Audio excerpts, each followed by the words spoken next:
Today, we're going to get into a really powerful human story.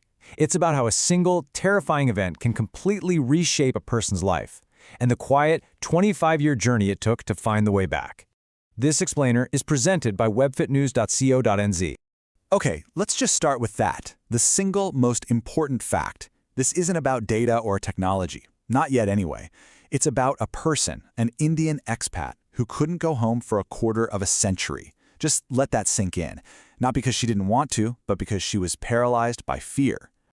So what does 25 years actually mean? It's not just a number on a calendar, right? It's all the moments that you can never get back. It's being the missing face at family weddings. It's watching your nieces and nephews grow up on a screen. It's grieving for loved ones from thousands of miles away. It's the slow, painful fading of what home even feels like. The person at the heart of our story today is Asha VP. Now, like millions of Indian expatriates, she had built a life for herself in the Gulf. But for her, that flight home, a trip so many take for granted, it became an impossible mountain to climb. Her life was, in a very real way, put on hold. And the reason for this was something called aerophobia. Now, this is really important to understand. This is not a failure of logic or courage. It's a neurological response. Your amygdala, which is kind of like your brain's smoke detector, starts screaming danger, and it completely hijacks your rational mind. And that's the absolute key here. For someone with a phobia this intense, hearing, but flying is the safest way to travel, it just doesn't compute. It's like trying to reason with a fire alarm. When your brain is convinced you're about to die, logic just gets thrown out the window. So you have to wonder, where does a fear this powerful come from? Well, for Asha, and honestly for a whole lot of other people in India, that fear can be traced back to one single horrifying event, one that sent a shockwave across the entire nation.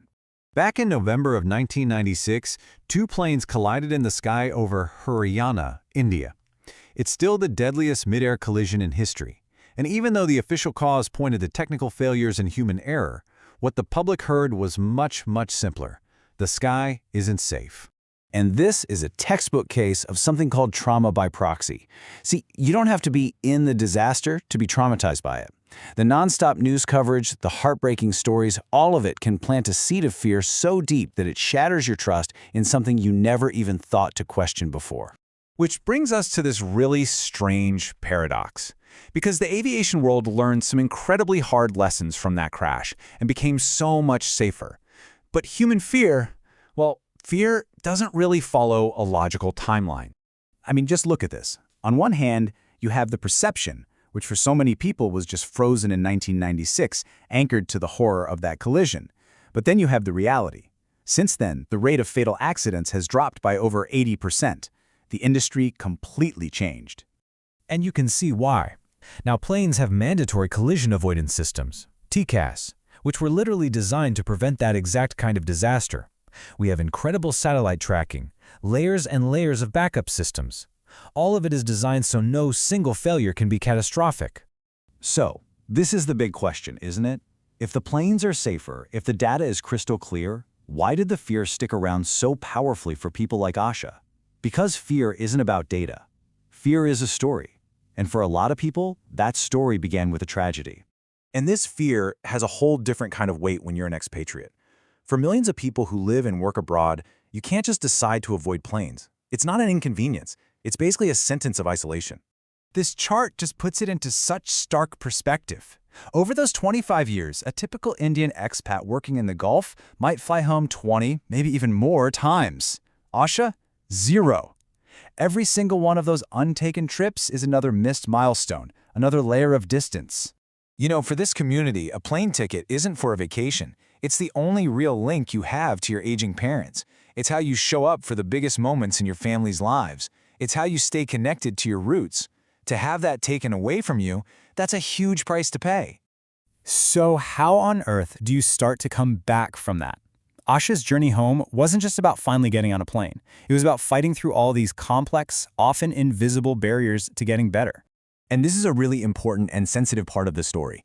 In a lot of cultures, there's a real stigma around anxiety. You're just told to be strong or to get over it. But like we said, a phobia isn't a failure of willpower. It's a medical condition, and it needs the right kind of support. And that's why recovery is never some big, dramatic movie moment. It's a long, messy process. For most people, it involves years of trying and failing.